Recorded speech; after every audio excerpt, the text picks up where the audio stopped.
হরে কৃষ্ণ। চলুন আজকে আমরা রমা একাদশী ব্রত মাহাত্ম্য সম্পর্কে জেনে নিই। রমা একাদশী। এক সময় যুধিষ্ঠির মহারাজ শ্রীকৃষ্ণকে বললেন, হে জনার্দন, কার্তিক মাসের কৃষ্ণ পক্ষের একাদশীর নাম ও মাহাত্ম্য কৃপা করে আমায় বলুন। শ্রীকৃষ্ণ বললেন, হে রাজন, মহাপাপ দূরকারী সেই একাদশী রমা নামে বিখ্যাত। আমি এখন এর মাহাত্ম্য বর্ণনা করছি, আপনি তা মনোযোগ সহকারে শ্রবণ করুন। পুরাকালে মুচুকুন্দ নামে একজন সুপ্রসিদ্ধ রাজা ছিলেন। দেবরাজ ইন্দ্র, যম, বরুণ ও ধনপতি কুবেরের সাথে তার বন্ধুত্ব ছিল। ভক্ত শ্রেষ্ঠ বিভীষণের সাথেও তার অত্যন্ত সদ্ভাব ছিল। তিনি ছিলেন বিষ্ণু ভক্ত ও সত্য প্রতিজ্ঞ। এই রূপে তিনি ধর্ম অনুসারে রাজ্য শাসন করতেন। চন্দ্রভাগা নামে তার একটি কন্যা ছিল। চন্দ্রসেনের পুত্র শোভনের সাথে তার বিবাহ হয়েছিল।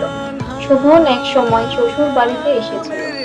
দৈবক্রমে সেই দিন ছিল একাদশী তিথি।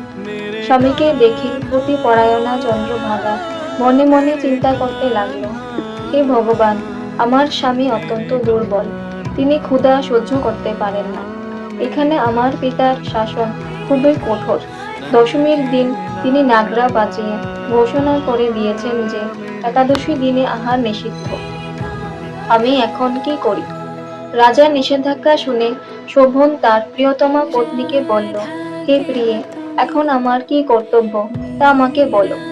উত্তরে রাজকন্যা বলল, হে স্বামী, আজ এই গৃহে এমনকি রাজ্য মধ্যে কেউই আহার করবে না।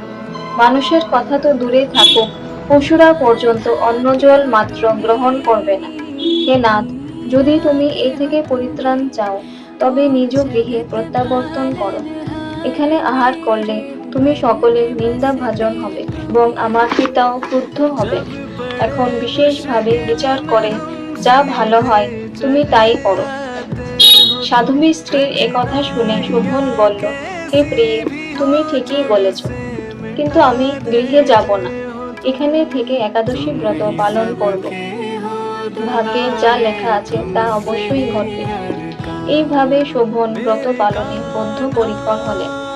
সমস্ত দিন অতিক্রান্ত হয়ে রাত্রি শুরু হলো। বৈষ্ণবদের কাছে সেই রাত্রি সত্যিই আনন্দকর, কিন্তু শোভনের পক্ষে তা ছিল বড়ই দুঃখদায়ক।